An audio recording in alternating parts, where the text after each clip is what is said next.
옛적에 상과들이 고요하던 때에 사람들의 발길이 좀처럼 닿지 않는 깊고 깊은 상월자기에 운곡리라는 작은 마을이 하나 자리 잡고 있었습니다. 구름도 쉬어간다는 높은 봉우리들이 병풍처럼 마을을 포근하게 감싸 안고 있었고, 맑은 계곡 물소리가 밤낮으로 끊이지 않고 흘러 마치 자연이 부르는 자장가처럼 들리는 평화로운 곳이었습니다. 마을 어귀에는 수백 년 아니 어쩌면 천년을 살았을지도 모르는 거대한 느티나무 한 그루가 웅장하게 서 있었는데, 그 나뭇가지가 얼마나 넓고 무성한지 한여름 땡볕에도 마을 사람 전체가 그 그늘 아래 들어가 땀을 식힐 수 있을 정도였습니다. 마을 사람들은 이 나무를 마을의 수호신으로 여기며 신성하게 모셨고, 해마다 정월 대보름이 되면 정성스럽게 제사를 지내며 마을의 안녕과 풍년을 기원하곤 했습니다. 이 마을에는 아주 오래전부터 전해 내려오는 이야기가 하나 있었는데, 그것은 바로 마을 한가운데 굳건히 뿌리 내린 당산나무 아래에 마을을 지탱하는 아주 중요한 비밀이 묻혀 있다는 전설이었습니다. 마을 사람들은 그 비밀이 무엇인지 정확히 알지 못했지만 누구 하나 그 땅을 함부로 파헤치거나 의심을 품는 사람은 없었습니다. 그저 조상들이 남긴 말씀이기에, 그리고 지금껏 마을에 큰 탈 없이 평온한 세월이 이어져 왔기에 그 믿음을 묵묵히 따를 뿐이었습니다. 이 마을에서 태어나 자란 연희는 누구보다 그 나무와 전설을 아끼고 사랑하는 처녀였습니다. 그녀의 집은 당산나무 바로 옆 돌담이 나지막하게 둘러진 아담한 초가집이었는데, 그녀의 집안은 대대로 당산나무를 관리하고 마을의 크고 작은 제사를 도맡아온 집안이었습니다. 연희는 아침에 눈을 뜨면 가장 먼저 마당에 나가 당산나무를 향해 허리 숙여 인사를 올리는 것으로 하루를 시작했습니다. 그녀의 단정한 몸가짐과 온화한 미소는 마을 사람들에게 언제나 편안함을 주었고, 사람들은 그런 연희를 보며 당산나무가 점지해준 아이라며 칭찬을 아끼지 않았습니다. 연희에게 당산나무는 단순한 나무가 아니라 가족이자 친구였으며 돌아가신 부모님의 숨결이 깃든 소중한 존재였습니다. 어느 늦가을 아침 산봉우리마다 붉고 노란 단풍이 곱게 내려앉아 한 폭의 그림 같은 풍경을 자아내고 있을 때였습니다. 연희는 여느 때와 다름없이 이른 새벽부터 일어나 마당을 쓸기 시작했는데, 쌀이비가 바닥을 스치는 사각거리는 소리가 고요한 아침 공기를 가르며 기분 좋게 울려 퍼졌습니다. 마당 한켠에 놓인 장독대들은 아침 햇살을 받아 반질반질 윤이 났고, 부지런한 연희의 손길 덕분에 장독대 주변에는 잡풀 하나 없이 깨끗하게 정돈되어 있었습니다. 그녀는 빗자루질을 멈추고 잠시 허리를 펴 당산나무를 올려다보았습니다. 앙상해져 가는 가지 사이로 파란 하늘이 비치고 바람에 흔들리는 마지막 잎새들이 마치 그녀에게 손을 흔드는 것만 같았습니다. 연희는 나무 둥치에 손을 얹고 가만히 눈을 감았습니다. 거친 나무 껍질의 감촉이 손바닥을 통해 전해져 오자 마음속 깊은 곳에서부터 알 수 없는 따뜻함과 평온함이 차올랐습니다. 그것은 마치 수백 년의 세월을 견뎌온 나무가 그녀에게 건네는 무언의 위로와도 같았습니다. 연희가 마당 청소를 마치고 부엌으로 들어가 아침을 준비하려는데, 이웃집에 사는 김씨 아주머니가 대문 밖에서 기척을 내며 들어왔습니다. 김씨 아주머니는 손에 갓 딴 호박과 고추를 들고 있었는데, 넉넉한 인심만큼이나 푸근한 미소를 지으며 연희에게 말을 건넸습니다. 연희야, 아침부터 부지런하기도 하지. 이거 우리 밭에서 막 따온 건데 된장찌개에 넣어 먹으라고 좀 가져왔다. 연희는 반갑게 맞이하며 아주머니의 손을 잡고 툇마루에 앉기를 권했습니다. 아주머니는 땀을 훔치며 당산나무 쪽을 힐끔 바라보더니 목소리를 낮춰 말했습니다. 그나저나 어제 밤꿈자리가 뒤숭숭해서 말이다. 꿈에 네가 당산나무 아래서 하염없이 울고 있지 뭐냐. 별일 없지. 연희는 아주머니의 걱정. 어린 말에 빙그레 웃으며 고개를 저었습니다. 별일은요, 나무가 잎을 떨구니 아주머니 마음이 쓰이셔서 그런 꿈을 꾸셨나 봐요. 저는 아무 일도 없어요. 하지만 연희의 마음 한구석에도 설명할 수 없는 작은 파동이 일었습니다. 연희는 아궁이에 불을 지피며 아주머니가 주고 간 호박을 썰어 넣고 보글보글 된장찌개를 끓였습니다. 타닥타닥 장작이 타는 소리와 구수한 된장 냄새가 부엌을 가득 채우자 조금 전에 묘한 기분은 금세 사라지고 다시금 평온한 일상이 찾아왔습니다. 밥상이 차려지자 연희는 정성스럽게 지은 하얀 쌀밥과 나물 반찬, 그리고 김이 모락모락 나는 찌개를 상에 올렸습니다. 혼자 먹는 밥상이었지만 그녀는 결코 소홀히 하는 법이 없었습니다. 음식을 먹기 전 그녀는 언제나 그랬듯이 마음속으로 조상님들과 당산나무에게 감사의 인사를 올렸습니다.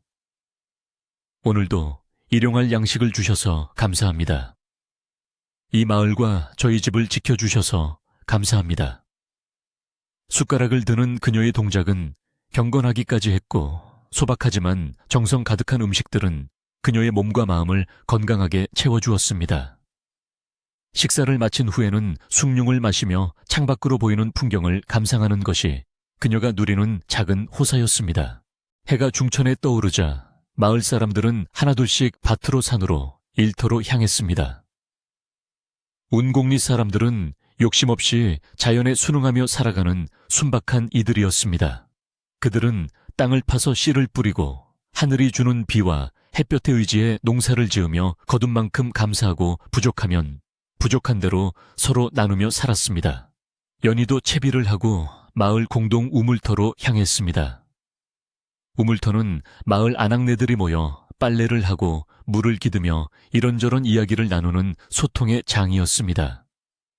물동이를 이고 가는 연희의 발걸음은 가볍고 경쾌했습니다. 우물가에 도착하자 이미 몇몇 아낙들이 모여 빨래 방망이를 두드리며 이야기꽃을 피우고 있었습니다. 올해는 단풍이 참 곱게 들었어. 겨울 채비도 서둘러야 할 텐데. 그렇지 않아도 박노인네가 올겨울은 눈이 많이 올 거라던데 땔감은 넉넉히 해뒀나. 일상적이고 소박한 대화들이 물소리와 섞여 정겹게 들려왔습니다. 연희가 우물가에 자리를 잡고 두레박을 내리자 맑고 차가운 물이 찰랑거리며 올라왔습니다. 운곡리의 물은 맛좋기로 소문이 자자했는데 사람들은 이 물맛의 비결 역시 당산나무 덕분이라고 믿었습니다. 나무의 거대한 뿌리가 땅속 깊은 곳까지 뻗어 물기를 정화하고 기운을 북돋아 준다는 것이었습니다.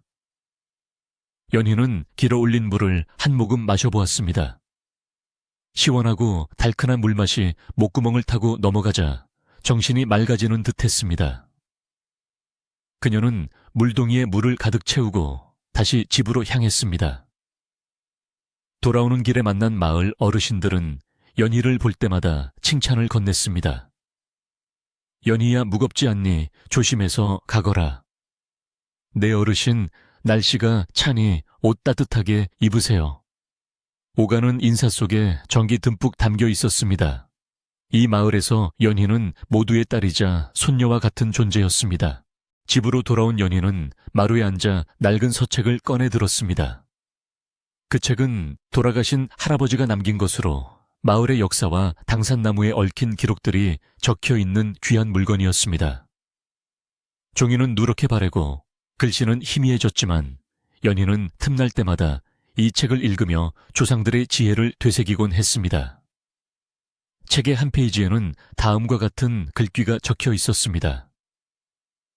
나무의 뿌리가 마을의 근본이니 뿌리가 흔들리면 마을도 흔들린다.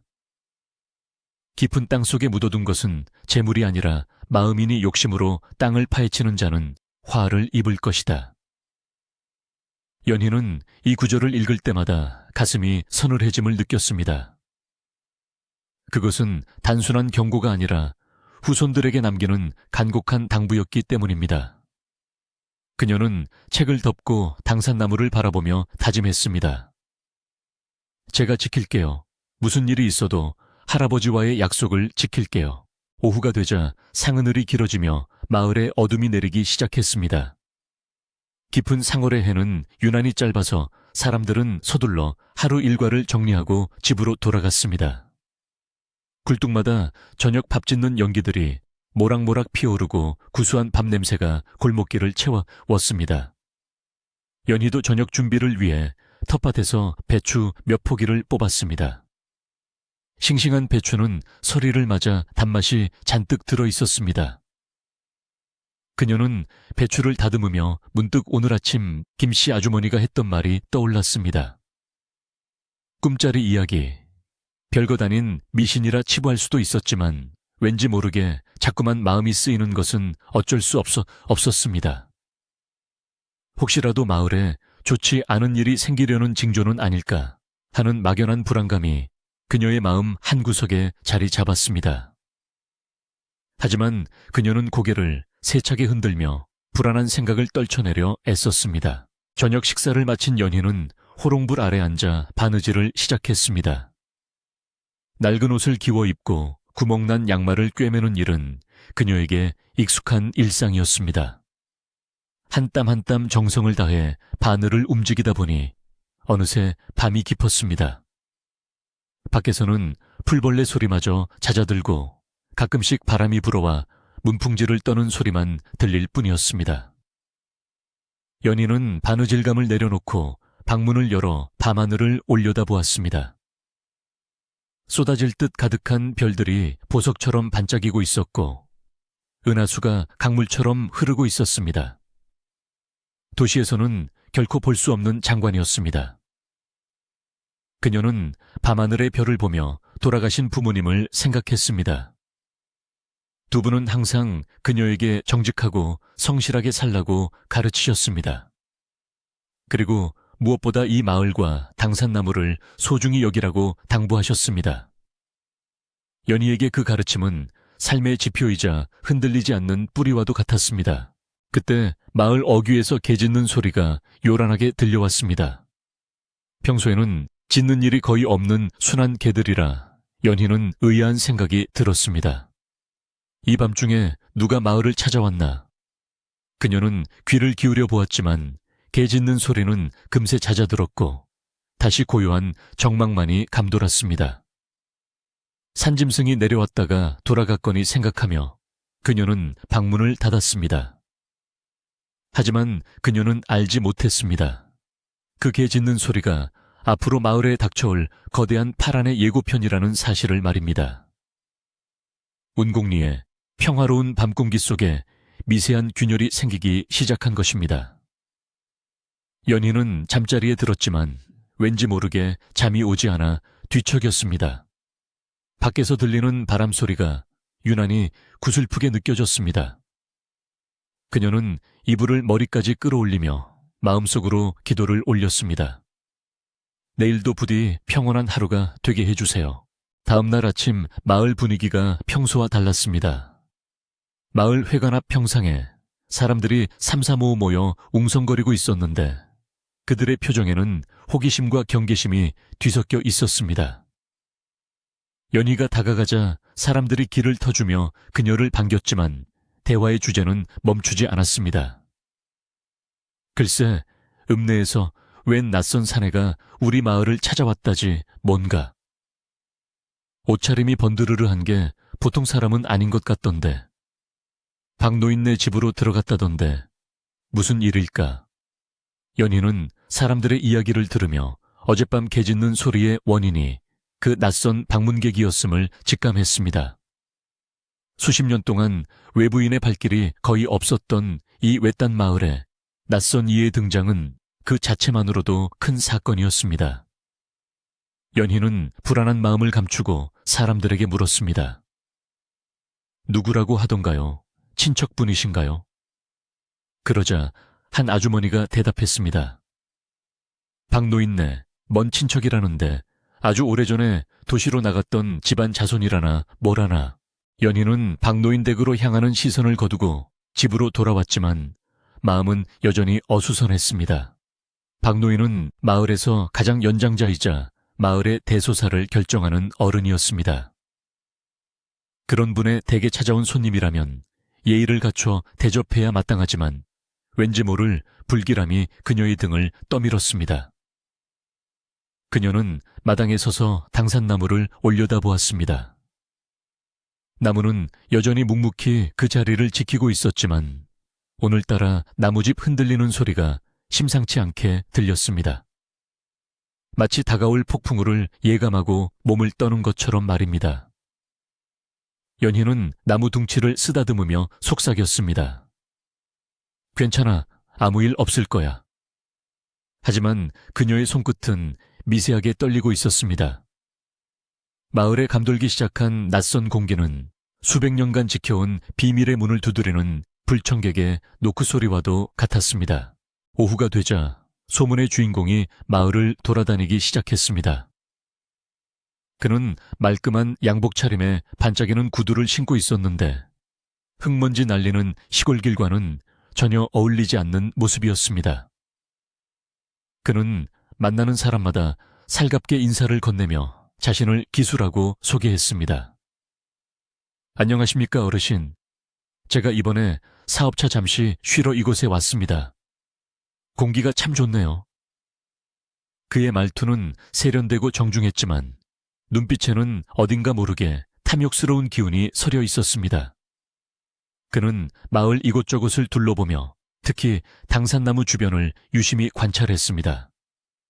연희가 마당에서 이 일을 하고 있을 때 기수가 돌담 너머로 말을 걸어왔습니다. 여기가 당산나무를 모시는 댁이라지요. 나무가 정말 훌륭하군요. 수백 년은 좋게 넘어 보이는데 혹시 이 나무에 전해 내려오는 전설 같은 건 없습니까? 그의 질문은 노골적이었고 연희는 본능적으로 경계심을 느꼈습니다. 연희는 하던 일을 멈추고 정중하게 대답했습니다. 그저 마을을 지켜주는 수호신일 뿐입니다. 특별한 전설 같은 건 없습니다. 그녀는 일부러 시선을 피하며 짧게 대답했습니다.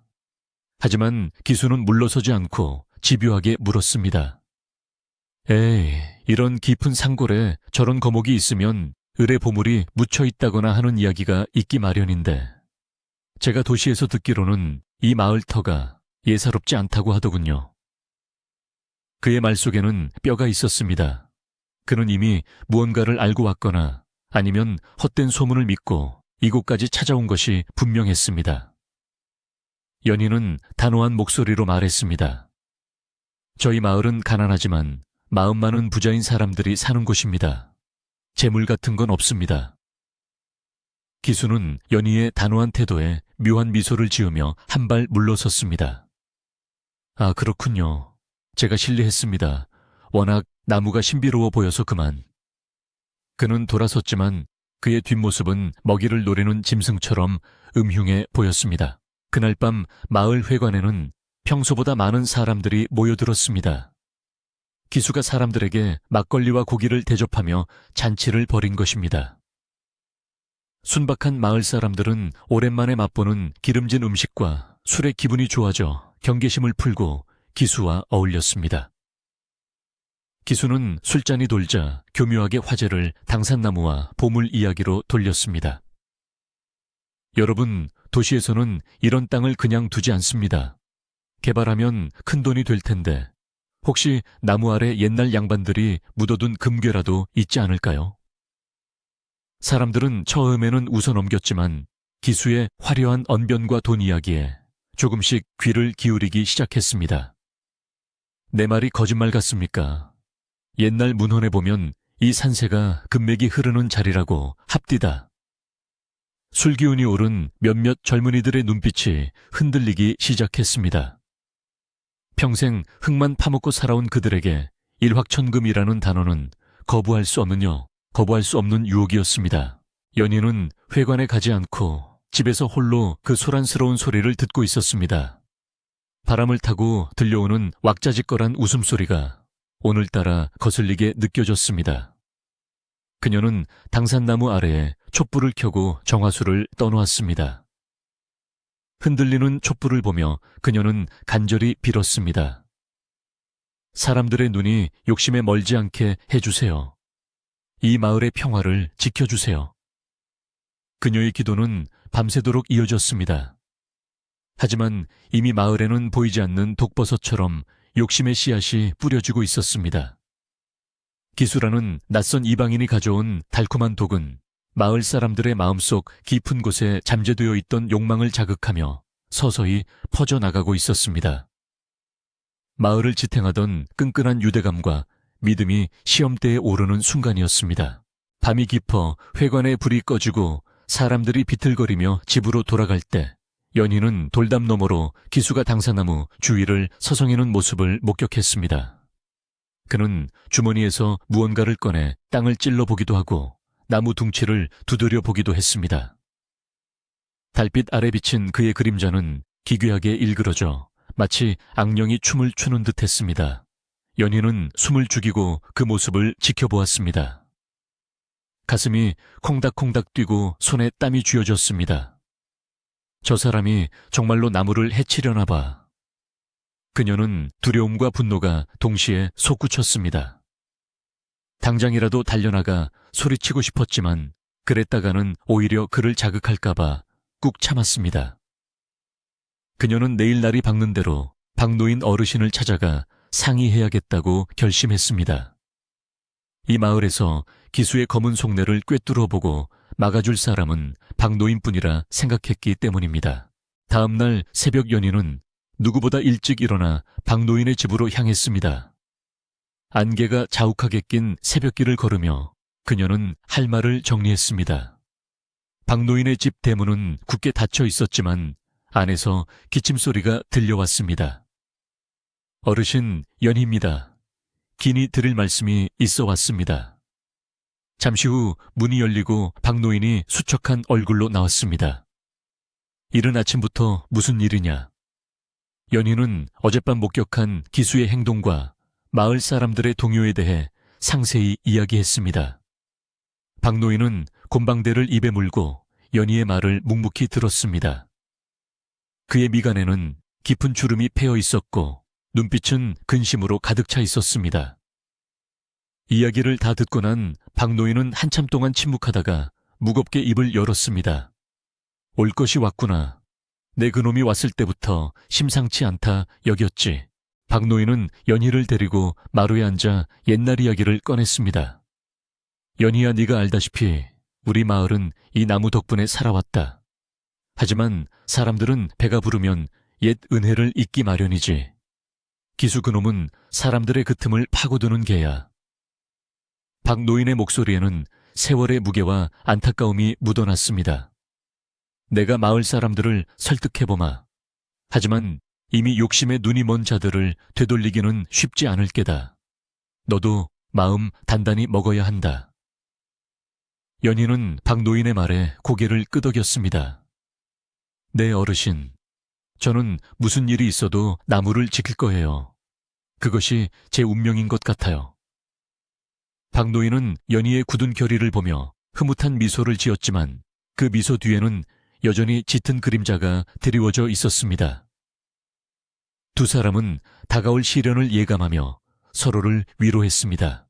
그 시각 기수는 이미 마을 청년들을 모아놓고 본격적인 계획을 이야기하고 있었습니다. 나무 주변만 살짝 파보는 거야. 만약 아무것도 없으면 다시 덮으면 그만이고 나오면 우리 모두 부자가 되는 거지. 손해볼 장사가 아니잖아. 청년들은 반신반의하면서도 그의 말에 설득되어 가고 있었습니다. 그래, 딱 한 번만 확인해보자. 만약 금이 나오면 읍내 나가서 집도 사고 차도 살 수 있잖아.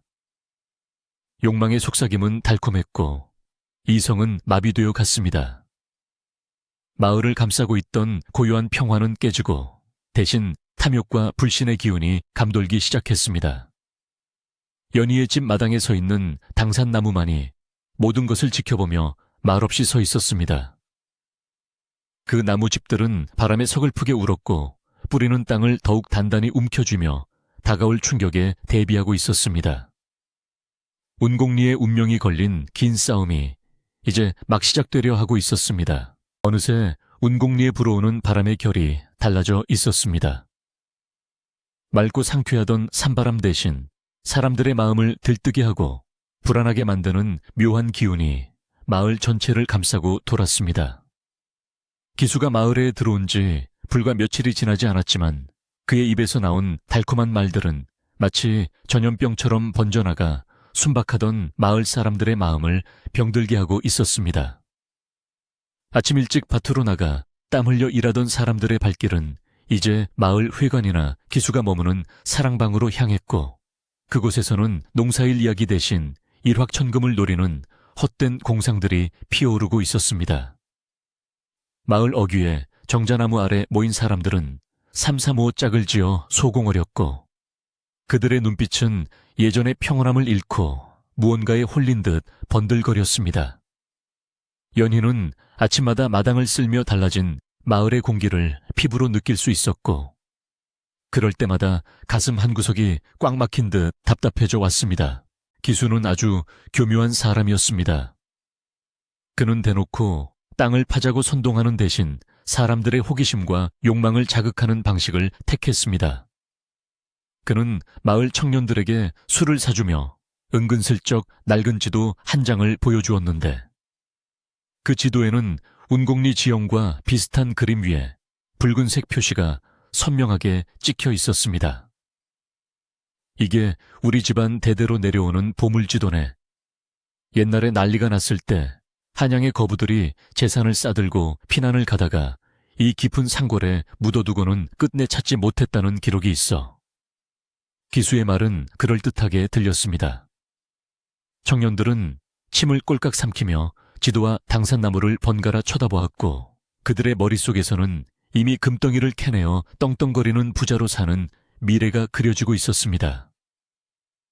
땀 흘려 1년 내내 농사를 지어도 손에 쥐는 돈은 뻔한데, 땅속에 묻힌 보물 하나면 인생이 바뀔 수 있다는 유혹은 너무나 강렬했습니다. 마을에서 가장 성실하기로 소문난 청년 철수조차 흔들리고 있었습니다. 철수는 연희와 소꿉친구로 자라 누구보다 이 마을을 사랑하는 청년이었지만, 가난한 집안 형편 때문에 늘 고생하는 어머니를 보며 가슴 아파했습니다.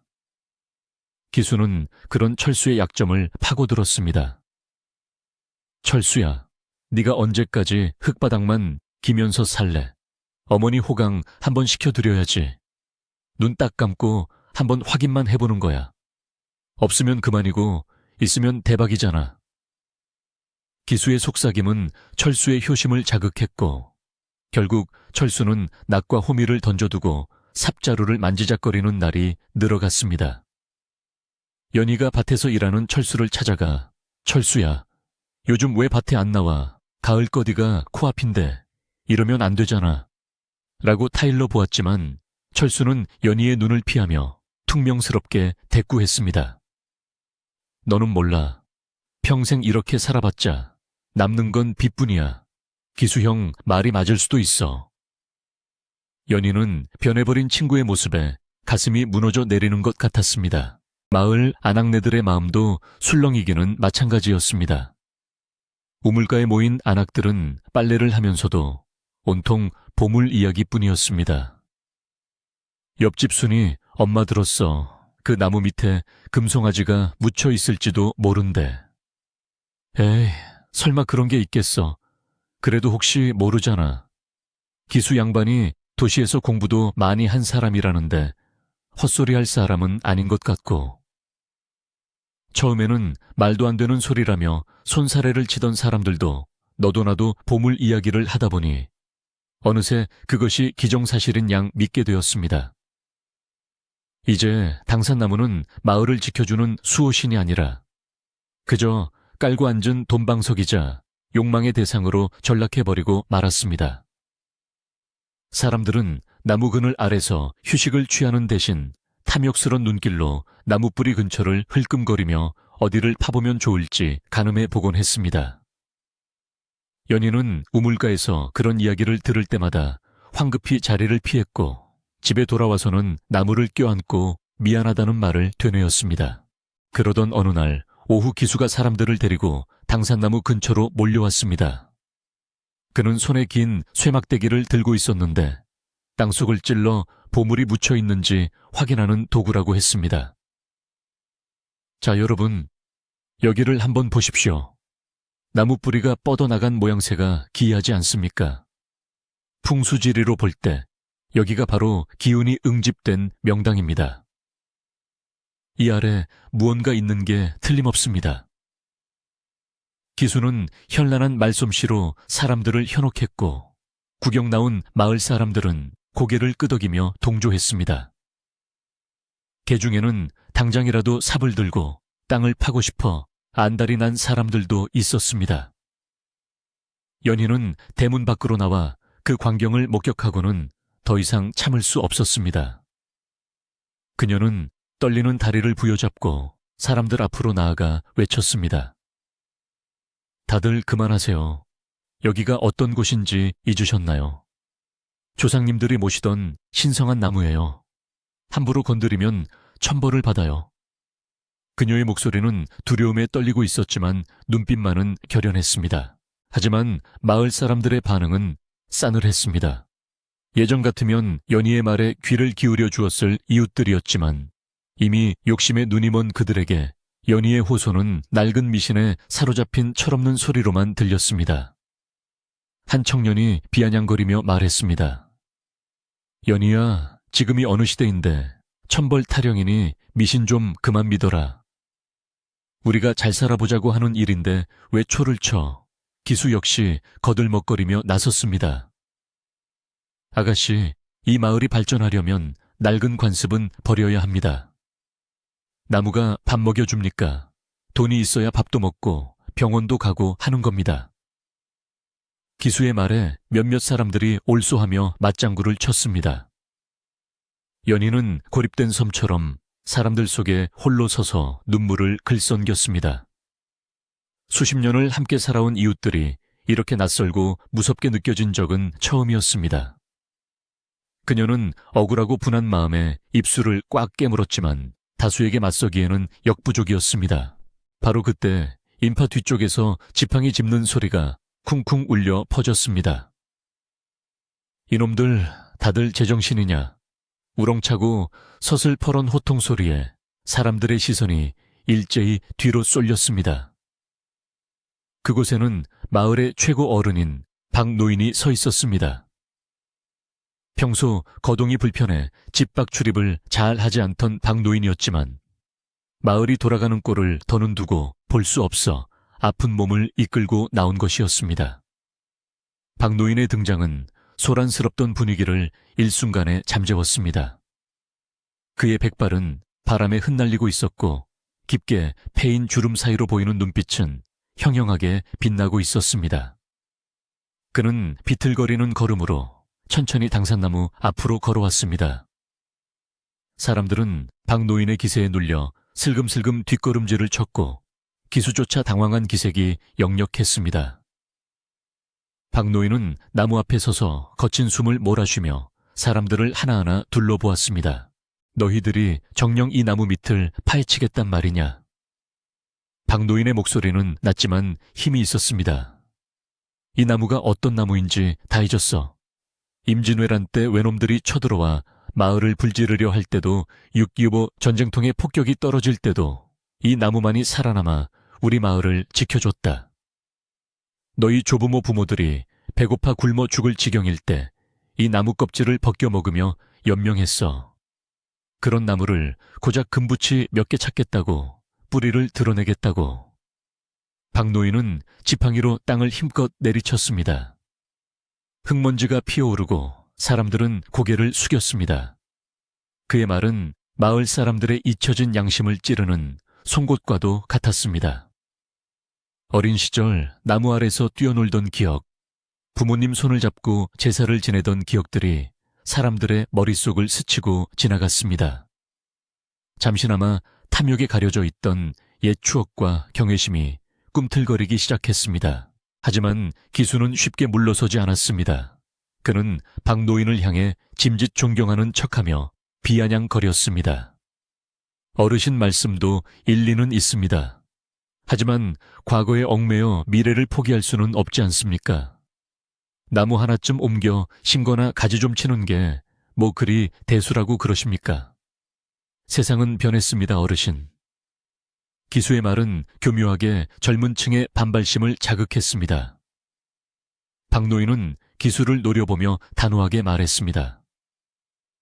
이복의 젊은이, 자네는 뿌리를 모르고 잎사귀만 보는구먼. 뿌리를 흔들면 나무가 죽는 법이다. 그리고 이 마을에서 나무가 죽는다는 건 곧 마을 사람들의 마음이 죽는다는 뜻이야.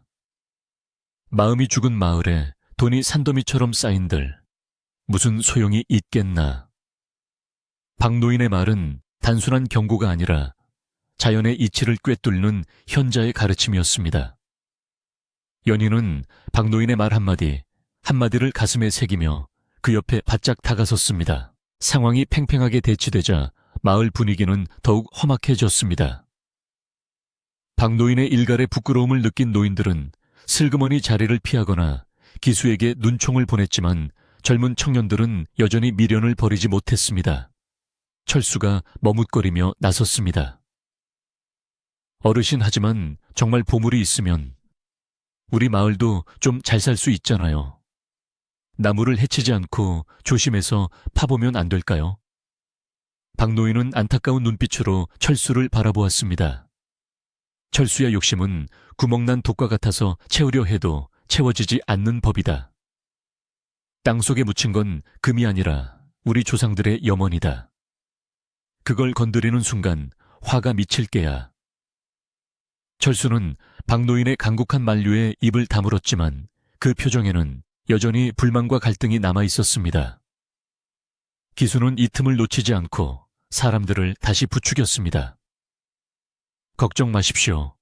제가 최신 장비를 가져와서 나무는 다치지 않게 하겠습니다. 내일 밤 달이 밝으면 작업을 시작하겠습니다. 기수가 내일 밤 작업을 강행하겠다고 선언하자 사람들은 웅성거리며 흩어졌습니다. 박노인은 긴 한숨을 내쉬며 몸을 휘청거렸고 연희가 급히 부축했습니다. 어르신, 괜찮으세요? 박노인은 연희의 손을 잡고 힘없이 고개를 끄덕였습니다. 나는 괜찮다만 마을이 걱정이구나. 사람들의 눈에 씌인 콩깍지가 벗겨져야 할 텐데. 연희는 박노인을 댁까지 모셔다 드리고 집으로 돌아왔습니다.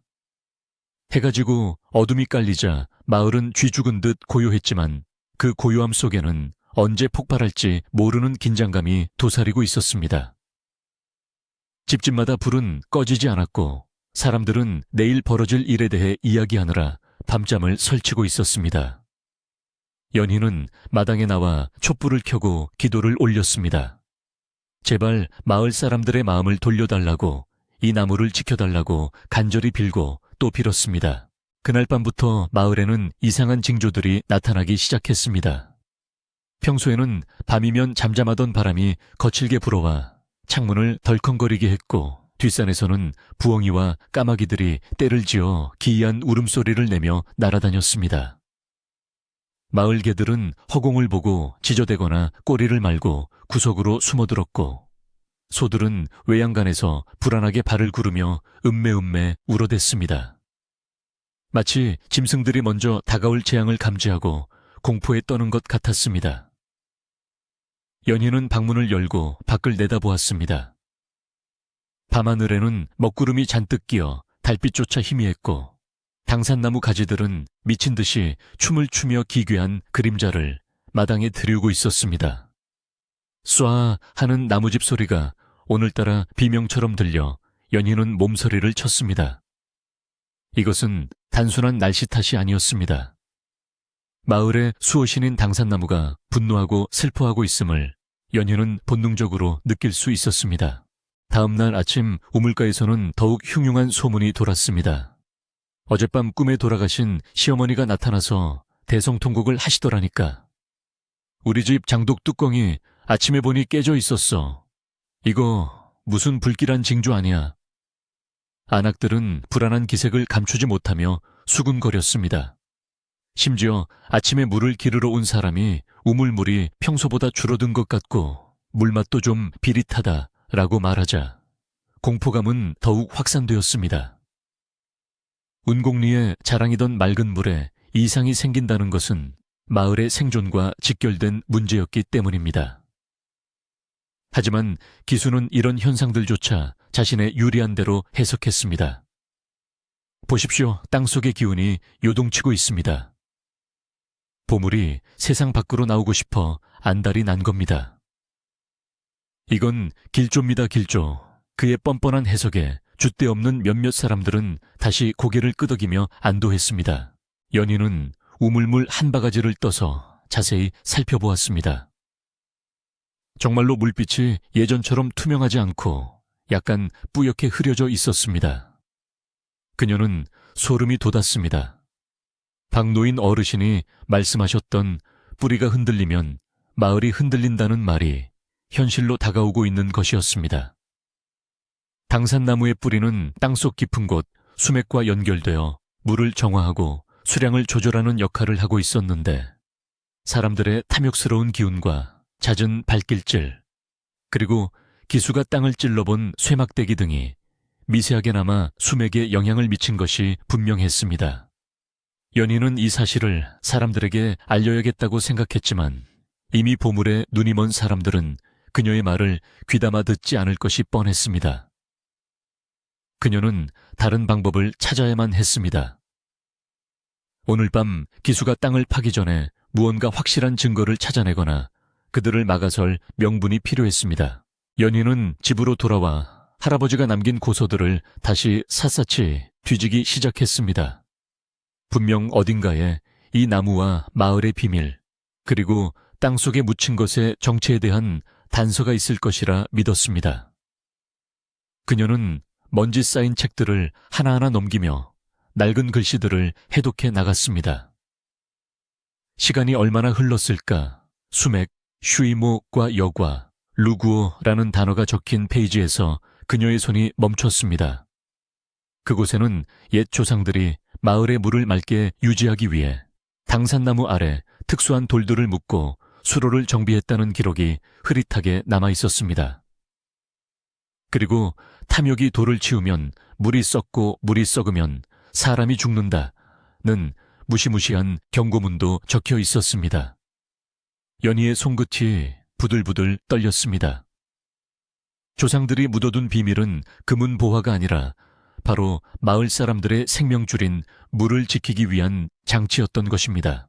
하지만 이 사실을 어떻게 증명할 수 있을까요? 고서의 기록만으로는 이미 눈이 뒤집힌 사람들을 설득하기 어려웠습니다. 게다가 기수는 오늘 밤 장비를 동원해 땅을 파헤칠 계획이었습니다. 연희는 초조한 마음에 방안을 서성였습니다. 그때 대문 밖에서 인기척이 들렸습니다. 철수였습니다. 철수는 어두운 표정으로 마당에 서 있었습니다. 연희야, 그는 차마 말을 잇지 못하고 고개를 숙였습니다. 연희는 철수에게 다가가 간절하게 말했습니다. 철수야, 잘 왔어. 내 말 좀 들어봐. 이 책을 봐. 나무 아래 묻힌 건 보물이 아니야. 우리 마을의 우물을 지키는 돌들이라고. 연희는 책을 펼쳐 철수에게 보여주었습니다. 한문을 잘 모르는 철수였지만 연희의 절박한 표정과 말투에서 진실함을 느꼈는지 흔들리는 눈빛으로 책을 바라보았습니다. 정말 금이 아니라고. 철수의 목소리에는 실망감과 안도감이 뒤섞여 있었습니다. 연희는 철수의 손을 꼭 잡았습니다. 철수야, 오늘 밤 기수 아저씨가 땅을 파면 우리 마을 물은 다 망가져. 우리가 막아야 해. 네가 도와줘. 제발. 철수는 잠시 갈등하는 듯 입술을 깨물었지만 이내 결심한 듯 고개를 들었습니다. 그래, 알았어. 사실 나도 기수 형이 하는 짓이 영 찜찜했어. 어머니도 꿈자리가 사납다고 말리셨고 내가 마을 친구들을 설득해 볼게. 하지만 기수 형 패거리들이 워낙 강경해서 쉽지는 않을 거야. 철수의 말에 연희는 천군만마를 얻은 듯 힘이 났습니다. 비록 모든 사람을 돌리지는 못하더라도 적어도 철수와 몇몇 친구들이 도와준다면 희망은 있었습니다. 두 사람은 오늘 밤 벌어질 일생일대의 대결을 준비하기 위해 머리를 맞대었습니다. 밖에서는 여전히 바람이 윙윙거리며 불고 하늘은 금방이라도 비를 뿌릴 듯 검게 변해 있었습니다. 땅거미가 완전히 내려앉고 약속된 시간이 다가왔습니다. 기수는 인부 몇 명과 굴착 도구들을 챙겨 당산나무 앞으로 향했습니다. 횃불을 든 마을 사람들이 그 뒤를 따랐고 그들의 그림자는 길게 늘어져 마치 유령들의 행렬처럼 보였습니다. 마을의 공기는 팽팽하게 당겨진 활시위처럼 긴장감으로 가득 찼습니다. 기수의 얼굴에는 승리감에 도취된 비릿한 미소가 걸려 있었고 그의 손에는 묵직한 곡괭이가 들려 있었습니다. 자, 오늘 밤 우리 마을의 운명이 바뀝니다. 다들 준비되셨습니까? 기수의 외침에 몇몇 사람들이 환호했지만 대부분은 침을 삼키며 긴장된 표정으로 서로의 눈치만 살폈습니다.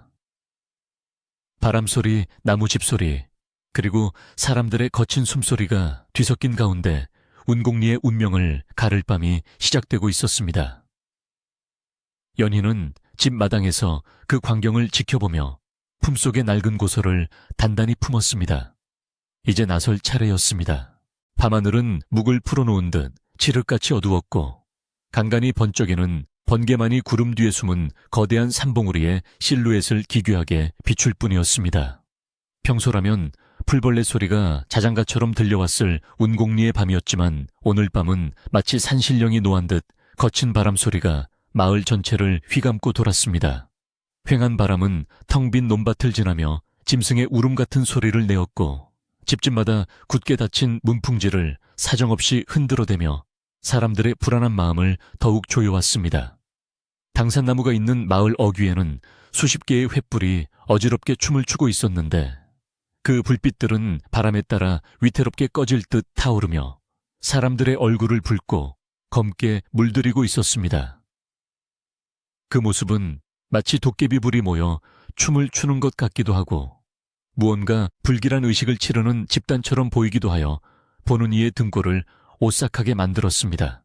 기수는 인부들과 함께 당산나무 뿌리 근처에 자리를 잡고 섰습니다. 그의 얼굴은 횃불에 비쳐 기괴하게 일그러져 있었고 탐욕으로 번들거리는 눈빛은 광기에 가까워 보였습니다. 그는 손에 침을 퇴배꼬는 곡괭이 자루를 꽉 쥐었습니다. 자, 여러분, 드디어 때가 왔습니다. 오늘 밤 우리는 이 땅속에 잠들어 있던 부와 행복을 깨울 것입니다. 두려워하지 마십시오. 부자가 되는 길에는 늘 시련이 따르는 법입니다. 기수의 목소리는 바람소리에 묻혀 간간히 끊겼지만 그 속에 담긴 열망만큼은 사람들의 귀에 또렷하게 박혔습니다. 마을 사람들은 꿀먹은 벙어리처럼 서로의 눈치만 살피며 서 있었지만 그들의 손에는 저마다 삽이나 괭이 같은 도구들이 들려 있었습니다. 두려움과 욕망 사이에서 갈팡질팡하는 그들의 모습은 마치 벼랑 끝에 선 양떼들과도 같았습니다. 시작해 기수의 외침과 함께 첫 번째 곡괭이질이 시작되었습니다. 쿵걸 하는 둔탁한 소리가 대지를 울리며 밤 공기를 갈랐습니다. 수백 년 동안 누구도 함부로 건드리지 않았던 성역 당산나무의 뿌리 근처 땅이 파헤쳐지는 순간이었습니다. 흙이 튀고 돌이 부딪히는 소리가 이어지자 마치 땅이 비명을 지르는 것 같은 착각이 들 정도였습니다. 구경하던 노인 몇몇은 차마 눈을 뜨고 볼 수 없어 고개를 돌리거나 입속으로 연부를 외웠습니다. 나무님, 용서하십시오. 부디 노여움을 푸십시오. 하지만 젊은 축들은 흙 속에서 혹시라도 반짝이는 것이 나올까봐 눈을 부릅뜨고 구덩이 안을 주시했습니다. 삽질이 계속될수록 구덩이는 점점 깊어졌고 나무의 굵은 뿌리들이 하얀 속살을 드러내며 처참하게 잘려 나갔습니다. 잘려나간 뿌리에서는 마치 피처럼 붉은 수액이 배어 나오는 듯 했고 흙냄새와 섞여 비릿하고 퀴퀴한 냄새가 진동하기 시작했습니다. 그때였습니다. 마을 아래쪽 우물가에서 다급한 비명소리가 들려왔습니다. 큰일 났어요. 우물물이 이상해요. 횃불을 들고 우물가로 달려갔던 아낙네 하나가 사색이 되어 뛰어왔습니다. 그녀의 치마폭은 물에 젖어 축축했고 얼굴은 공포로 하얗게 질려 있었습니다. 물이 갑자기 흙탕물로 변하더니 시꺼먼 뻘이 솟구쳐 올라와요. 냄새가 고약해서 도저히 마실 수가 없어요. 사람들은 술렁이기 시작했습니다. 운곡리의 우물은 아무리 가뭄이 들어도 마르지 않고 장마가 져도 흙탕물이 되지 않기로 유명한 명물 중의 명물이었습니다. 그런 우물에 병고가 생겼다는 것은 마을에 큰 재앙이 닥쳤음을 알리는 신호탄이나 다름없었습니다. 사람들의 웅성거림이 커지자 기수는 당황한 기색을 감추며 큰 소리로 외쳤습니다. 조용히 하십시오. 이건 땅속의 기운이 바뀌면서 일어나는 일시적인 현상입니다. 금맥이 터지기 직전에 묵은 물이 빠져나가는 징조란 말입니다. 그러나 기수의 변명은 더 이상 사람들에게 먹혀들지 않았습니다. 우물물이 썩어버리면 당장 내일부터 밥을 지어 먹을 수도, 목을 축일 수도 없다는 현실적인 공포가 눈앞에 닥쳤기 때문입니다. 바로 그때 어둠 속에서 하얀 소복을 입은 연희가 걸어 나왔습니다. 그녀의 손에는 낡은 고서 한 권이 들려 있었고 바람에 흩날리는 머리카락 사이로 보이는 그녀의 눈빛은 서슬 퍼렇게 빛나고 있었습니다. 연희는 파헤쳐진 구덩이 앞을 가로막고 섰습니다.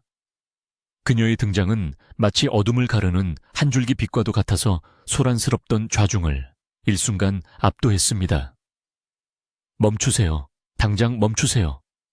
당신들이 지금 무슨 짓을 하고 있는지 알기나 해요. 연희의 목소리는 떨리고 있었지만 그 울림은 천둥보다 더 크게 사람들의 가슴을 때렸습니다. 연희는 손에 든 책을 높이 들어 보이며 외쳤습니다. 이 책을 보세요. 우리 조상님들이 남기신 기록이에요. 여기 당산나무 아래에는 금은 보화가 아니라 수맥을 다스리는 여과석이 묻혀 있다고요. 그녀는 책장을 넘겨 그림과 글귀가 적힌 부분을 사람들에게 보여주었습니다. 이 마을은 본래 물이 귀하고 석회 성분이 많아 사람이 살 수 없는 땅이었어요. 그래서 옛 어른들이 먼 곳에서 귀한 돌을 가져와 이곳에 묻고 나무를 심어 그 뿌리로 물을 거르게 만드신 거예요. 이 나무는 단순한 나무가 아니라 우리 마을 전체를 살리는 거대한 정수기이자 생명줄이란 말이에요. 연희의 설명은 구체적이고 논리적이었습니다. 그녀의 말을 들은 사람들의 표정이 흔들리기 시작했습니다. 금을 찾으려다 물을 잃게 생겼다는 사실을 깨닫기 시작한 것입니다. 기수는 자신의 계획이 틀어질 위기에 처하자 얼굴을 붉히며 연희에게 다가왔습니다. 이 미친 여자가 어디서 말도 안 되는 소설을 쓰고 있어. 여과석 정수기하. 그딴 돌덩이가 밥 먹여줘. 다들 이 여자 말 듣지 마세요. 금을 독차지하려고 꾸며낸 거짓말입니다. 기수는 거칠게 연희를 밀쳤습니다. 연희는 바닥에 나뒹굴었지만 흙투성이가 된 채 다시 일어났습니다. 거짓말이 아니에요. 방금 우물물이 변한 걸 보고도 모르겠어요. 땅을 파니까 수맥이 뒤틀려서 흙탕물이 올라오는 거잖아요. 더 파면 돌이킬 수 없어요. 마을 전체가 말라 죽는다고요. 연희는 피가 맺힌 입술로 절규했습니다. 그녀의 처절한 모습에 마을 청년들 몇몇이 동요하며 삽을 내려놓으려 했습니다. 철수도 군중 속에서 뛰쳐나와 연희를 부축하며 소리쳤습니다. 형님들, 연희 말이 맞을 수도 있어요. 일단 멈추고 확인해 봅시다. 물 없이 어떻게 살려고 그래요. 하지만 기수는 이미 이성을 잃은 상태였습니다. 그는 눈앞에 어른거리는 황금의 환영을 놓칠 수 없었습니다. 비켜 방해하는 놈들은 다 묻어버릴 테다. 그는 미친 듯이 곡괭이를 휘두르며 다시 구덩이 속으로 뛰어들었습니다. 쾅쾅 둔탁한 소리가 계속되었습니다. 마을 사람들은 기수의 광기에 눌려 감히 말리지 못하고 발만 동동 구르고 있었습니다. 그때였습니다. 챙채 하는 날카로운 금소금이 들렸습니다. 흙이나 나무 뿌리가 아닌 단단한 돌에 부딪히는 소리였습니다. 기수는 동작을 멈추고 희열에 찬 목소리로 소리쳤습니다. 찾았다. 드디어 찾았어. 이것 봐. 여기 석판이 있어. 그의 외침에 사람들이 우르르 구덩이 쪽으로 몰려들었습니다. 횃불 아래 드러난 것은 거대하고 평평한 돌판이었습니다. 표면에는 알 수 없는 문양들이 새겨져 있었고 그 틈새로는 맑은 물이 퐁퐁 솟아오르고 있었습니다. 보세요, 이 문양들. 이게 바로 보물 창고로 들어가는 문입니다. 기수는 흥분하여 침을 튀기며 떠들었습니다. 하지만 연희는 그 돌을 보자마자 얼굴이 하얗게 질렸습니다. 그 돌은 책에 그려져 있던 봉인석 평인식과 똑같이 생겼기 때문입니다. 그 돌은 지하 수맥의 압력을 조절하고 물기를 올바른 곳으로 유도하는 덮개 역할을 하는 것이었습니다. 만약 저 돌을 드러낸다면 억눌려 있던 지하수가 폭발하든 솟구쳐 마을을 물바다로 만들거나 반대로 수맥이 끊겨 영원히 물을 얻지 못하게 될 수도 있었습니다. 안 돼요. 그 돌을 건드리면 안 돼요. 그건 문이 아니라 댐 같은 거예요. 연희는 필사적으로 구덩이로 뛰어들려 했지만 기수의 수하들이 그녀를 가로막았습니다. 하늘도 이 상황을 더는 두고 볼 수 없었는지 참고 있던 비를 퍼붓기 시작했습니다. 후두둑 떨어지던 빗방울은 순식간에 장대비로 변해 세차게 쏟아졌습니다. 빗물은 파헤쳐진 흙을 씻어내리며 구덩이 안으로 흘러들어갔고 순식간에 발목까지 차올랐습니다. 번개가 우르릉 쾅 하고 바로 머리 위에서 터지며 천지가 진동했습니다. 당산나무가 바람에 몸부림치며 내는 소리는 이제 비명이라기보다 분노에 찬 호통처럼 들렸습니다. 빗물에 젖은 기수는 머리카락이 얼굴에 들러붙은 채로 광속 쿠앙 샤워를 터뜨렸습니다. 하하하, 하늘도 축하해 주는구나. 자, 이 돌만 드러내면 끝이다. 그는 쇠지렛대를 가져오라고 고함쳤습니다. 인부들이 머뭇거리며 쇠지렛대를 건네자 기수는 그것을 돌판 틈새에 끼워 넣었습니다. 으라차차, 기수가 온몸에 체중을 실어 지렛대를 눌렀습니다. 끼기익 하는 섬뜩한 소리와 함께 거대한 돌판이 조금씩 들리기 시작했습니다. 그 순간 땅 밑에서 쿠르릉 하는 진동이 느껴졌습니다. 마치 잠자던 거대한 용이 꿈틀거리는 듯한 진동이었습니다. 돌판 틈새로 솟아오르던 물줄기가 갑자기 거세지더니 흙탕물이 분수처럼 뿜어져 나와 기수의 얼굴을 강타했습니다. 악! 기수는 비명을 지르며 뒤로 물러섰지만 욕심을 버리지 않고 다시 달라붙었습니다. 이까진 물 따위 금이 바로 코앞인데. 그는 눈을 씻어내며 다시 지렛대를 잡았습니다. 연희는 빗속에서 무릎을 꿇고 빌었습니다. 여러분, 제발 막아주세요. 저 돌이 열리면 우리 마을은 끝이에요. 박노인 어르신 말씀 기억 안 나세요? 뿌리를 건드리면 나무가 죽고 마을이 죽는다고요. 연희의 절규에 섞인 진심이 빗소리를 뚫고 사람들의 가슴에 닿았을까요? 멍하니 서 있던 마을 사람들 중 몇몇이 동요하기 시작했습니다. 특히 아이를 가진 아버지들 농사를 천직으로 알고 살아온 노인들의 눈빛이 달라졌습니다.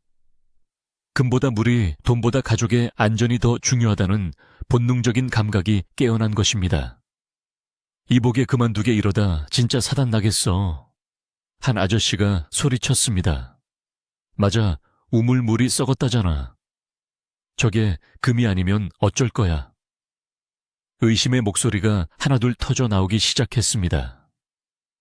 하지만 기수는 멈추지 않았습니다. 그는 이미 돌아올 수 없는 강을 건넌 사람처럼 보였습니다. 돌판은 이제 반쯤 들려 있었고 그 아래서는 검은 구멍이 아가리를 벌린 채 무시무시한 물소리를 내뱉고 있었습니다. 그 구멍에서 뿜어져 나오는 냉기는 한여름 밤임에도 불구하고 사람들의 뼛속까지 시리게 만들었습니다. 냄새 또한 심상치 않았습니다. 수백 년간 고여있던 물의 냄새인지 아니면 땅속 깊은 곳의 광물 냄새인지 알 수 없는 매캐하고 비릿한 악취가 진동했습니다. 연희는 그 냄새를 맡자마자 직감했습니다. 수맥이 오염되기 시작했다는 것을요. 이대로 돌판을 완전히 드러내면 오염된 지하수가 마을 전체로 역류할 것이 뻔했습니다. 연희는 자리를 박차고 일어나 구덩이 속으로 뛰어들었습니다.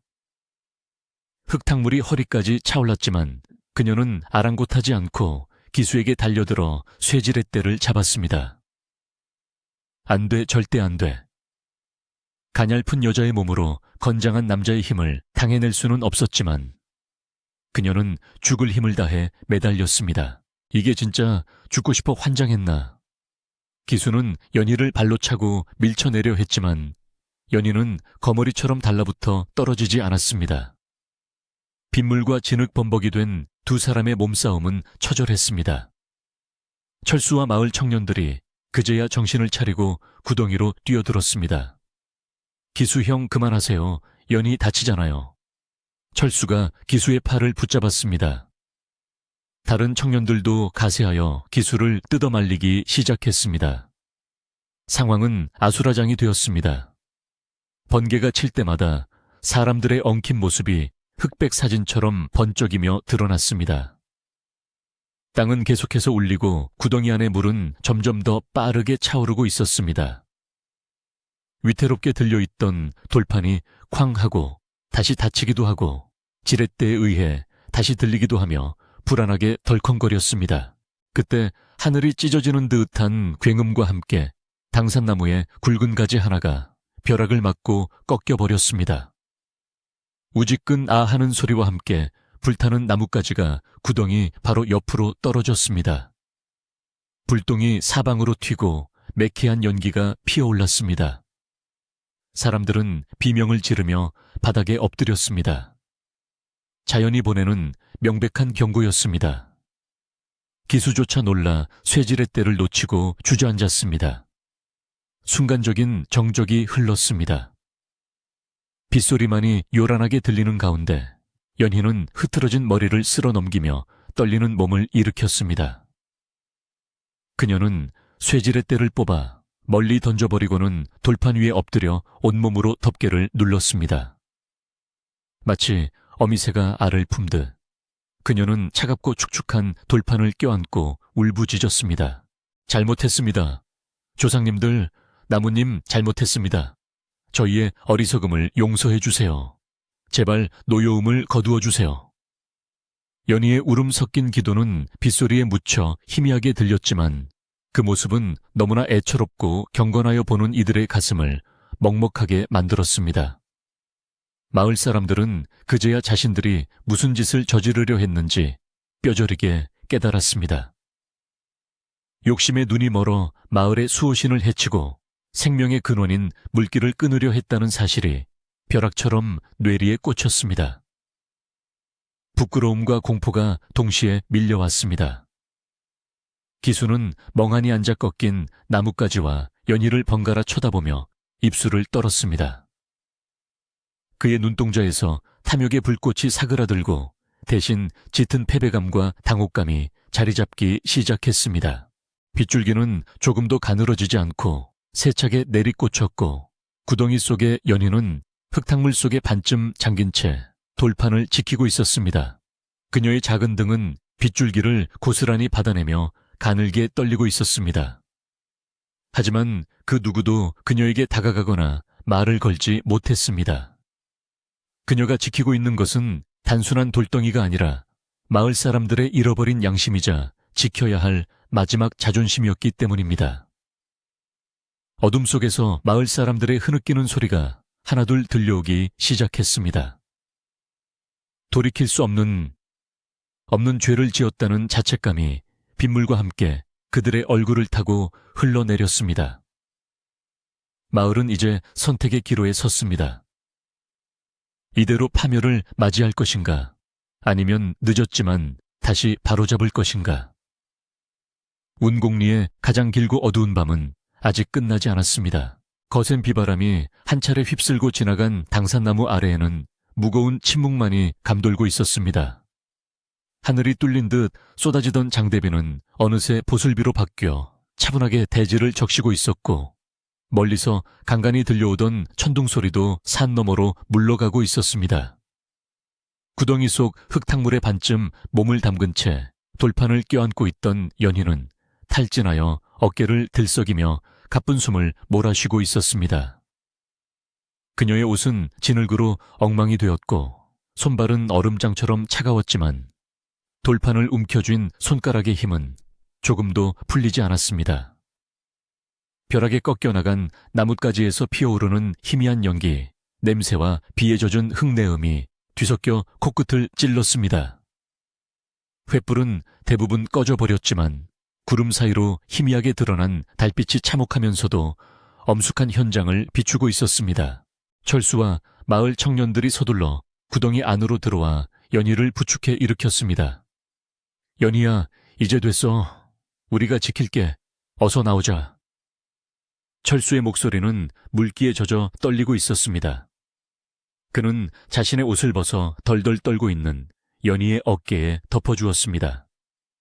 연희가 비틀거리며 구덩이 밖으로 나오자 주변을 둘러싸고 있던 마을 사람들은 죄인처럼 고개를 숙이고 길을 터주었습니다. 누구 하나 감히 연희의 눈을 똑바로 쳐다보지 못했습니다. 방금 전까지 금을 찾겠다며 눈을 번뜩이던 그들의 얼굴에는 이제 깊은 후회와 부끄러움만이 가득했습니다. 어둠 속에서 훌쩍이는 소리가 들려왔고 한 아주머니가 참지 못하고 앞으로 나와 연희의 손을 잡고 울음을 터뜨렸습니다. 아이고 연희야, 우리가 미쳤지. 귀신에 홀려도 단단히 홀렸어. 우리 때문에 네가 이 고생을 하는구나. 박 노인이 지팡이에 의지해 힘겹게 걸어 나왔습니다. 그는 흙투성이가 된 연희를 애처롭게 바라보다가 이내 싸늘한 눈빛으로 구석에 주저앉아 있는 기수를 노려보았습니다.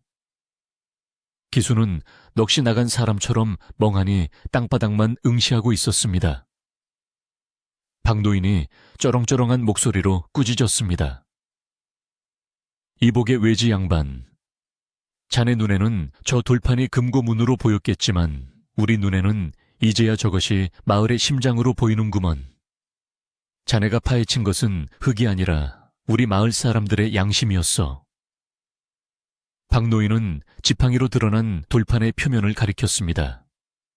빗물에 씻겨 내려간 돌판 위에는 기수의 말대로 보물지도가 그려져 있는 것이 아니라 청정수호 칭징휴후라는 네 글자가 투박하지만 힘있는 필체로 새겨져 있었습니다.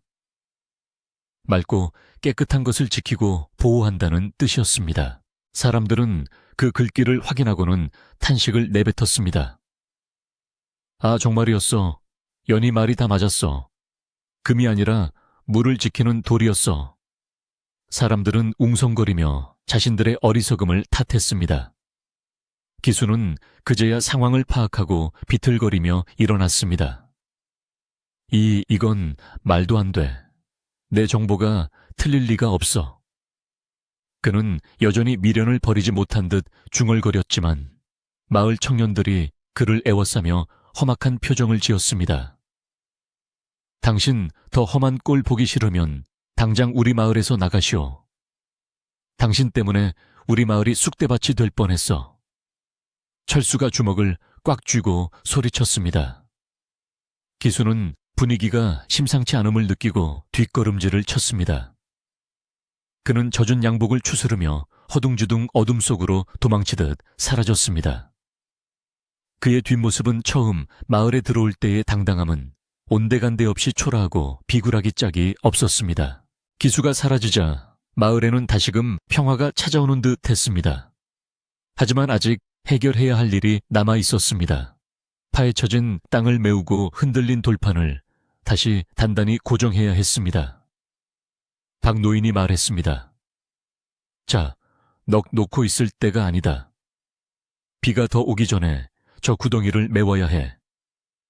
나무 뿌리가 상하지 않게 조심해서 흙을 덮어야 한다. 박노인의 말이 떨어지기가 무섭게 마을 사람들은 누가 먼저랄 것도 없이 삽과 괭이를 다시 집어들었습니다. 조금 전까지는 욕심을 채우기 위해 땅을 팠던 도구들이었지만 이제는 상처 입은 마을을 치유하고 실수를 만회하기 위한 도구가 되어 사람들의 손에 들렸습니다.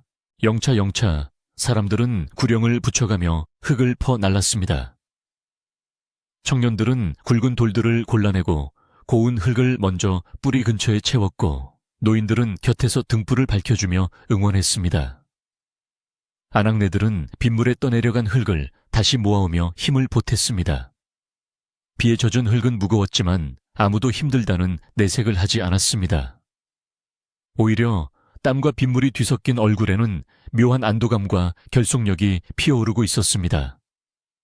연희도 지친 몸을 이끌고 흙을 한 줌 쥐어 구덩이에 뿌렸습니다. 미안해 나무야. 다시는 아프게 하지 않을게. 그녀의 속삭임에 나무가 대답이라도 하듯 잎사귀에 맺힌 빗방울을 후두둑 떨어뜨렸습니다. 1시간쯤 지났을까. 깊게 패였던 구덩이는 어느새 평평하게 메워졌습니다. 사람들은 발로 흙을 꾹꾹 밟아다지며 마음속에 남아있던 헛된 욕심들도 함께 땅속 깊이 묻어버렸습니다. 마지막으로 때를 입혀 봉분을 다듬듯 마무리를 하자 당산나무 주변은 예전의 모습과 얼추 비슷해졌습니다. 비록 꺾인 가지의 상처는 남았지만 나무는 다시금 든든하게 땅을 딛고 서 있었습니다. 작업을 마친 마을 사람들은 흙투성이가 된 서로의 얼굴을 바라보며 허탈한 웃음을 지었습니다. 이게 무슨 난리람. 귀신에 씌어도 단단히 씌었었지. 그래도 이렇게 다시 덮어놓으니 마음이 놓이네. 사람들은 서로의 어깨를 두드리며 화해의 눈빛을 주고받았습니다. 비 온 뒤에 땅이 굳는다는 옛말처럼 이번 소동은 오히려 마을 사람들의 마음을 하나로 묶어주는 계기가 되었습니다. 새벽이 가까워오자 빗줄기는 완전히 멈추고 구름 사이로 별이 하나둘 모습을 드러냈습니다. 차가운 새벽 공기에 몸이 으슬으슬 떨려오자 연희가 나섰습니다. 다들 고생하셨어요. 저희 집으로 가세요. 따뜻한 국밥이라도 한 그릇씩 드시고 가세요. 연희의 말에 사람들은 미안해하면서도 고마운 마음으로 연희네 집마당으로 모여들었습니다. 연희는 부엌으로 들어가 큰 가마솥에 불을 지폈습니다. 장작이 타닥타닥 타오르며 훈훈한 온기를 내뿜자 얼었던 사람들의 몸과 마음도 조금씩 녹아내렸습니다. 마을 아낙들이 팔을 걷어붙이고 연희를 도왔습니다. 창고에 있던 쌀을 씻어 안치고 묵은 김치를 꺼내 썰고 된장을 풀어 구수한 국을 끓였습니다. 곧이어 마당에 멍석이 깔리고 소박하지만 따뜻한 밥상이 차려졌습니다. 김이 모락모락 나는 국밥 한 그릇씩을 받아든 사람들은 호호 불어가며 국물을 들이켰습니다. 뜨끈한 국물이 식도를 타고 넘어가 뱃속을 덮이자 긴장으로 굳어있던 몸이 나른하게 풀렸습니다. 어휴, 이제야 좀 살 것 같네. 연희 음식 솜씨는 여전해. 그러게 말이야. 이 따뜻한 국물 한 모금이 금덩이보다 훨씬 귀한 줄 이제야 알겠어. 사람들은 국밥을 먹으며 도란도란 이야기를 나누었습니다. 어젯밤의 광기와 공포는 따뜻한 밥 한 끼와 함께 눈 녹듯 사라지고 그 자리에는 이웃 간의 정과 평온함이 다시 채워졌습니다. 박 노인은 국밥 그릇을 비우고 곰방대에 불을 붙이며 말했습니다. 오늘 우리는 큰 교훈을 얻었다. 당산나무가 우리에게 가르쳐준 게야. 욕심을 부리면 눈이 멀고 눈이 멀면 소중한 것을 잃는다는 것을 말이다. 앞으로는 저 나무를 더 정성껏 모셔야 할 게다. 사람들은 모두 고개를 끄덕이며 박노인의 말에 동의했습니다. 철수는 연희에게 다가가 슬그머니 사과했습니다. 연희야, 정말 미안하다. 내가 잠시 돈에 눈이 멀어서 너를 힘들게 했어. 다시는 안 그럴게. 연희는 철수의 등을 토닥이며 웃어주었습니다. 괜찮아 철수야. 네가 마지막에 도와준 덕분에 막을 수 있었어. 나무도 다 용서했을 거야. 두 사람 사이에 서먹했던 감정도 봄눈 녹듯 사라졌습니다. 그때 누군가 소리쳤습니다. 저기 좀 봐. 우물물이 다시 맑아졌어. 마당 한 구석에 있는 우물로 사람들이 몰려갔습니다. 두레박으로 물을 길어 올리자 흙탕물은 온데간데 없고 수정처럼 맑고 투명한 물이 찰랑거리고 있었습니다. 달빛을 받은 물 표면은 은가루를 뿌린 듯 반짝였습니다. 연희가 물 한 모금을 마셔보았습니다. 예전에 그 시원하고 달큰한 맛이 그대로였습니다. 돌아왔어요. 물맛이 돌아왔어요. 연희가 기쁨에 차 외치자 사람들은 환호성을 질렀습니다. 만세 당산나무, 만세 연희 만세. 그것은 단순한 물이 아니었습니다. 마을이 용서받았다는 증거이자 다시 평화로운 일상으로 돌아갈 수 있다는 희망의 신호였습니다. 하늘은 점점 밝아와 동쪽 산등성이가 붉게 물들기 시작했습니다. 밤새 마을을 괴롭히던 어둠은 완전히 물러갔습니다. 사람들은 맑아진 우물물로 얼굴을 씻고 서로를 보며 웃었습니다. 밤새 겪은 악몽 같은 시간들은 이제 예시야기가 되어 마을의 역사 속으로 스며들었습니다. 연희는 당산나무 아래로 가서 남은 국밥 한 그릇과 정화수를 올리며 조용히 절을 올렸습니다. 나무는 아침 햇살을 받아 황금빛으로 빛나고 있었고 꺾인 가지 자리에는 새살이 돋아나던 싱그러운 기운이 감돌고 있었습니다. 연희는 나무 둥치를 쓰다듬으며 속삭였습니다. 지켜주셔서 감사합니다. 앞으로도 영원히 이 마을과 함께해 주세요. 사람들은 배를 든든히 채우고 각자의 집으로 돌아갈 채비를 했습니다. 연희야, 고생 많았다. 좀 쉬거라. 나중에 밭을 도우러 갈게. 덕담을 건네며 돌아가는 이웃들의 뒷모습이 어제보다 훨씬 가볍고 정겨워 보였습니다. 연희는 대문 앞에 서서 그들을 배웅했습니다. 마을 골목길마다 밥 짓는 연기가 다시 평화롭게 피어오르고 닭우는 소리가 힘차게 들려왔습니다.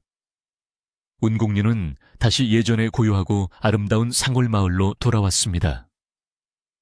하지만 그 고요함의 깊이는 예전과는 달랐습니다. 시련을 겪고 난 후 더욱 단단해진 믿음과 사랑이 마을 전체를 따뜻하게 감싸 안고 있었기 때문입니다. 연희는 방으로 들어와 젖은 옷을 갈아입고 이불 속으로 들어갔습니다. 긴장이 풀리자 노곤함이 한꺼번에 몰려왔습니다. 창밖으로 들려오는 새소리와 바람소리가 더없이 평화롭게 들렸습니다. 그녀는 눈을 감으며 생각했습니다. 정말 다행이야.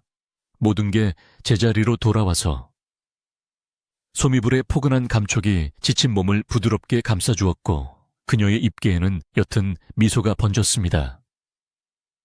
마을을 지켜냈다는 뿌듯함과 안도감 속에서 연희는 깊고 달콤한 잠에 빠져들 준비를 했습니다. 이제 남은 것은 마지막 이야기. 이 모든 일이 지난 후 마을에 찾아온 진정한 평화와 미래에 대한 이야기뿐이었습니다. 그날의 소동이 지나가고 운곡리에는 다시 평온한 계절이 찾아왔습니다. 파헤쳐졌던 땅은 마을 사람들의 정성 어린 손길로 단단히 메워졌고 그 위에는 새로운 흙과 함께 사람들의 참여하는 마음이 켜켜이 쌓였습니다. 꺾였던 당산나무의 가지 자리에는 온기가 졌지만 나무는 그 상처를 훈장처럼 품은 채 더욱 웅장한 자태로 마을을 굽어 살피고 있었습니다. 바람이 불면 나무집들이 서로 몸을 비비며 내는 소리가 예전에는 구슬픈 울음소리처럼 들렸다면 이제는 마치 마을 사람들을 위로하고 격려하는 어머니의 자장가처럼 부드럽고 따스하게 들려왔습니다. 계절은 어느덧 늦가을을 지나 초겨울의 문턱을 넘고 있었고 산골마을의 아침 공기는 제법 알싸하게 차가워졌지만 사람들의 표정에는 그 어느 때보다 여유와 온기가 감돌았습니다. 마을 사람들의 생활도 예전과는 사뭇 달라져 있었습니다. 더 이상 일확천금을 꿈꾸며 헛된 망상에 빠지는 사람은 아무도 없었습니다. 대신 아침 일찍 일어나 밭을 갈고 땀 흘려 일하는 노동의 신성함을 다시 깨달았습니다. 사람들은 길을 가다가도 당산나무 앞을 지날 때면 반드시 걸음을 멈추고 잠시 고개를 숙여 예를 표했습니다. 그것은 미신이 아니라 자신들의 생명줄인 물을 지켜주는 자연에 대한 감사의 표시이자 지난날의 잘못을 되풀이하지 않겠다는 스스로의 다짐이기도 했습니다. 기수가 머물던 사랑방은 깨끗이 치워져 다시 마을 어르신들의 쉼터가 되었고, 그곳에서는 더 이상 탐욕스러운 보물 이야기가 아닌 어떻게 하면 이 아름다운 마을을 후손들에게 온전히 물려줄 것인가에 대한 진지한 대화들이 오갔습니다. 연희는 이제 마을에서 없어서는 안 될 소중한 존재가 되었습니다. 예전에는 그저 착하고 조용한 처녀로만 여겨졌지만 이제 사람들은 그녀를 마을의 지킴이라 부르며 존경심을 담아 대했습니다. 아침마다 마당을 쓰는 연희를 보면 이웃들은 가던 길을 멈추고 반갑게 인사를 건넸고, 집 앞에 몰래 쌀자루나 땔감을 가져다 놓는 사람들도 늘어났습니다. 연희야, 올겨울 땔감 걱정은 하지 마라. 우리 집 머슴들이 해온 나무가 남아서 좀 가져왔다. 이건 우리 밭에서 캔 고구마인데 한번 쪄서 먹어봐. 꿀맛이야. 연희는 그런 이웃들의 정에 가슴이 뭉클해지곤 했습니다. 그녀가 지키려 했던 것은 단순히 나무와 돌이 아니라 바로 이렇게 서로를 아끼고 위하는 사람들의 마음이었다는 것을 다시 한번 확인하는 순간들이었습니다. 어느 날 오후 하늘에서 하얀 눈송이가 하나둘 흩날리기 시작했습니다. 첫눈이었습니다. 회색빛 하늘에서 춤추듯 내려오는 눈송이들은 메마른 대지를 포근하게 덮어주었고, 검게 그을렸던 당산나무의 가지 위에도 하얗게 눈꽃을 피웠습니다. 마을 전체가 순백의 옷을 갈아입자 세상은 더욱 고요하고 평화로워 보였습니다. 연희는 마루에 앉아 내리는 눈을 바라보며 생각에 잠겼습니다. 지난 여름에 그토록 뜨겁고 소란스러웠던 기억들이 하얀 눈 속에 묻혀 정화되는 듯했습니다. 그녀는 따뜻한 차를 한 잔 우려내어 호호 불며 마셨습니다. 찻잔에서 피어오르는 김이 차가운 공기 속으로 흩어지는 모습을 보며 그녀는 마음속 깊은 곳에 남아있던 마지막 불안의 조각들마저 눈 녹듯 사라지는 것을 느꼈습니다. 저녁이 되자 마을 회관에서는 작은 잔치가 열렸습니다. 첫눈 온 기념으로 마을 사람들이 모여 동지 팥죽을 쑤어 먹기로 한 것입니다.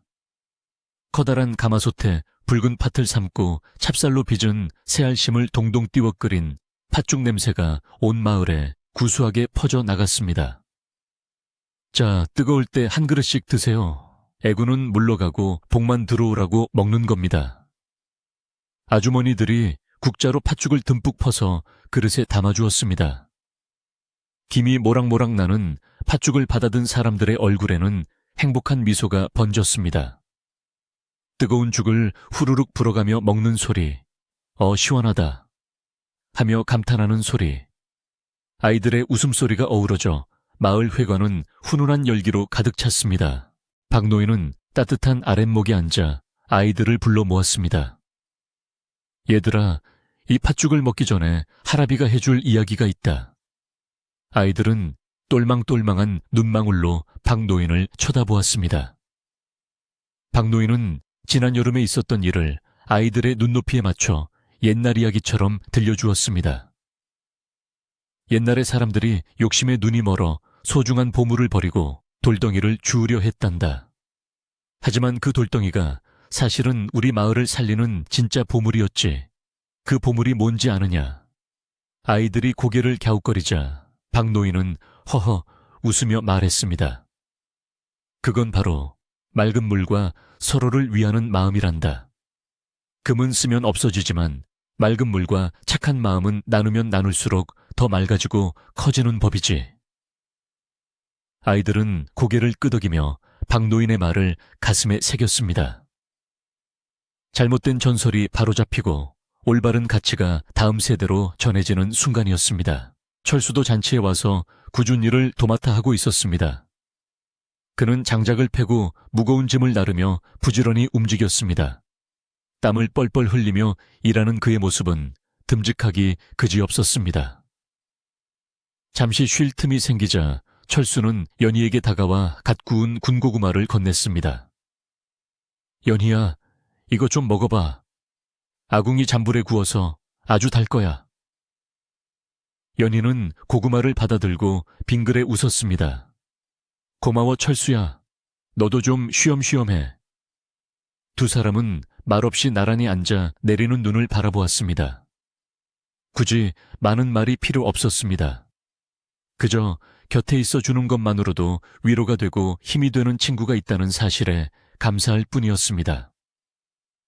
철수의 손등에 난 굳은 살과 연희의 차분한 옆모습이 은은한 등불 아래 아름답게 빛났습니다.